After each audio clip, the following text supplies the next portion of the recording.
Ela vem de uma lei natural ou ela vem de um pacto social? O que é pacto social? Cada um quer uma coisa e a gente gera um equilíbrio para que, na medida do possível, todos sejam atendidos. Mas o que essa pessoa quer? É bom para ela? Promove o seu crescimento? Eu deveria realmente levar em consideração o que ela quer? Quando uma criança pede para você, mamãe, vamos fazer compra de mercado, vamos comprar só chocolate. Você atende o que ela quer? Porque você é cruel, você não a ama. Não, você ama, você sabe que não pode ser só chocolate. Então, às vezes, você, por amor, não faz o que um ser quer, não é isso? Será que um legislador não teria que ter a mesma noção? São crianças, não sabem o que é bom para eles. Então, um pacto social que concilia interesses, os interesses promovem o desenvolvimento? Nem sempre. Platão, quando ele fala dessa questão do pacto social, é muito dolorido, é uma coisa que eu nunca esqueci. Vou contar para vocês rapidamente essa historinha, que eu sei que muitos já conhecem, que é a história do mito de Giges, que está lá no diálogo A República de Platão. Que ele diz o seguinte: Giges era muito honesto, era um pastor da Lídia, que todo mundo respeitava. Resumindo bem a história, ele achou um anel que quando ele colocava na mão ficava invisível. Tirava o anel, ficava visível. Não é bem assim, mas eu estou simplificando. E aí, quando ele estava invisível, ele roubava, saqueava, profanava as mulheres, blá, blá, blá, blá. Quando ele colocava o anel, ele era lindinho e maravilhoso. Giges é honesto ou não é? Percebam que, para os nossos padrões atuais, é. Porque a gente tem essa ideia de que a justiça é só para inglês ver, é só para não ser multado, é só para não ser punido. Como diz o nosso querido Roberto Carlos, tudo que eu gosto é ilegal, é imoral ou engorda. Então eu gosto, mas não faço porque existe essa coerção social. Mas no fundo continuo gostando.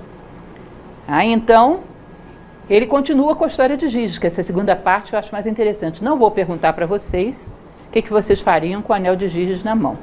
Deixar para vocês refletirem sobre essa pergunta, mas reflitam, porque ela é importante.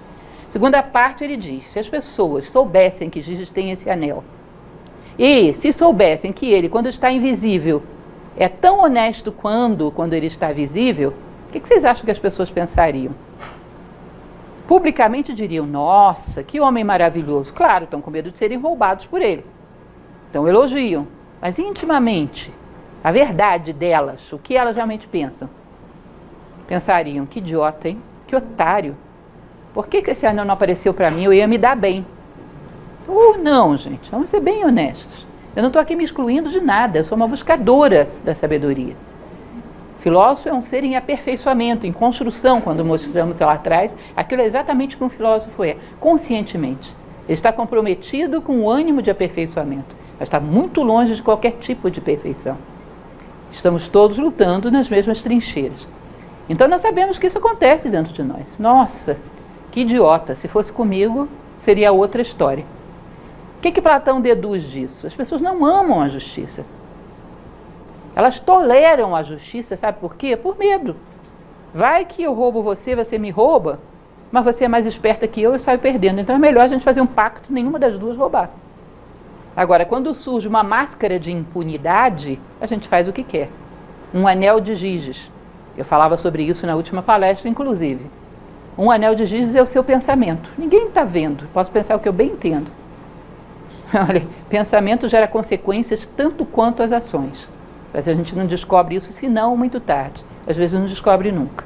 Mas, enfim, essa ideia do pacto social é uma conjunção de interesses, sem nenhum julgamento se esses interesses são legítimos ou não. Às vezes não são. Aliás, eu ousaria dizer que os nossos interesses atuais são todos egoístas. Consideram o bem-estar nosso, de mais ninguém. E conciliar esses interesses é colocar mais combustível no nosso egoísmo. Sempre repito isso, porque para mim é uma ideia tão fundamental, é um eixo. Quando a gente ensina oratória, a gente ensina que a oratória tem um eixo, tem um centro, você gira em torno dele. Quando eu ensino técnica de estudo, eu ensino que uma boa leitura tem um eixo, um centro, a ideia da obra, tudo gravita em torno dela. Cheguei à conclusão que tudo no universo tem um eixo, tem um centro. Para mim, um dos centros do pensamento filosófico é o ensinamento tibetano que diz que o maior mal do universo é o egoísmo. A heresia da separatividade, como dizem os tibetanos.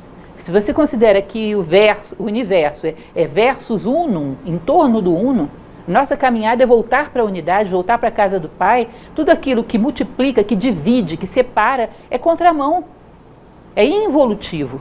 E o egoísmo é tremendamente involutivo, nos arrasta para trás. Percebam como o egoísta é meio animalizado. Quanto mais fraterno, mais humano. Todos os valores civilizatórios, a arte, a ciência, as virtudes em geral, você percebe que são exercidos pelo altruísta. O egoísta, em geral, fica para trás, só defendendo a sua pele. Ou seja, é animalizante o egoísmo. E eu desafio, como sempre desafio, nunca consegui ninguém que vencesse esse desafio.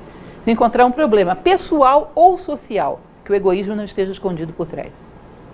Desafio vocês, não tem, gente, já procurei demais. Estou há 30 anos procurando. Cheguei à conclusão que é impossível, não posso ter uma amostragem maior do que essa. Não tem.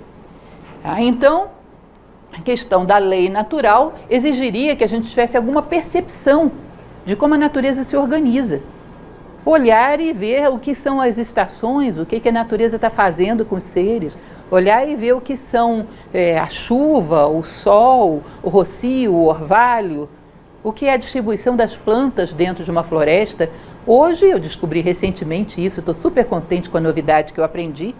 Eu descobri que tem gente fazendo todo um conjunto de estudos em relação a isso, chamado biomimética. Já ouviram falar? O que é a biomimética? Você quer saber o que é uma sociedade ideal? O que é uma família ideal? O que é uma empresa ideal? Olha como é que organiza um sistema natural, porque a natureza é extremamente sábia.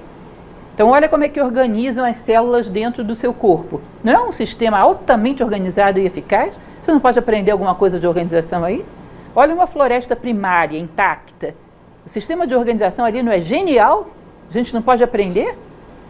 Então, através da vida, você aprende um monte de lições que pode usar em qualquer outro patamar, em qualquer outro conjunto. Eu achei isso o máximo, adorei. Porque é um conceito filosófico e muito antigo. Então, para a gente ter leis que fossem realmente justas, teríamos que ver o que a natureza está propondo. Mas não vemos mais nada. Não somos capazes de perceber, é impressionante isso, nos mexemos para lá e para cá. Às vezes eu vejo quando vem um artigo falando da riqueza do Cerrado, muitas vezes eu me espantei com isso, gente, eu nunca vi a riqueza do Cerrado, deixa eu ver o Cerrado. Tem Cerrado na minha casa, de um lado, do outro, atrás, na frente, no meio do caminho. Mas você está tão alienado pensando em sei lá o quê, que você não olha para o bendito Cerrado. Você acha que é tudo uma coisa só, árvore retorcida, você vai olhar uma riqueza, uma quantidade de espécies diferentes ali, intrincadas, numa simbiose, é um negócio lindo. Mas precisa alguém falar para você ver o óbvio. Não é impressionante isso? A gente não vê mais nada. E achamos que temos muita tecnologia. Que tipo de tecnologia? Para criar objetos que atendam os nossos interesses. Inclusive porque a gente acha que os nossos interesses são perfeitos. Não precisamos de nada mais. Então nós somos muito cegos. Somos seres muito anacrônicos, estranhos. Percebam isso. Porque temos uma tecnologia de século XXI com uma percepção humana que às vezes é pré-histórica.